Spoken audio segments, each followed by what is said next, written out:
হে everyone, তোমরা কেমন আছো? এই দেখো, আমি বাইরে আছি। আমার উঠোনে গোল গোল হয়ে ঘুরে নিলাম পাগলের মতো। আর এখানে ফোঁটা ফোঁটা বৃষ্টি শুরু হয়েছে, এক ফোঁটা এক ফোঁটা, মানে খুব বেশি না, জাস্ট ঝিরি ঝিরি। এতটা গরম পড়েছে, বৃষ্টিটা হওয়া খুব দরকার। আর এই দেখো এক ফোঁটা আবার গায়ে পড়লো, বেশ ভালো লাগছে। আর শুনছি তো ঝড় সাইক্লোন আসছে, আমি ঠিক সঠিক খবর জানি না, শোনা খবর। তো দাঁড়াও, তোমাদের একটা জিনিস দেখাই। দেখো কত ডাঁটা দেখতে পাচ্ছ, দাঁড়াও একটু জুম করে দেখাই। এমা জুম হচ্ছে না কেন? এই দেখো কত ডাঁটা দেখছো গাছে।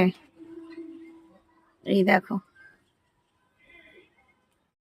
দেখো বৃষ্টির ফোঁটাগুলো পড়ছে, বেশ বড় বড় ফোঁটা। এই দেখো, তোমরা বুঝতেই পারছো বৃষ্টিটা পড়ছে, আমি কিন্তু মিথ্যে বলছি না। আর এই দেখো, দেখছো? এই দেখো, এই দেখো,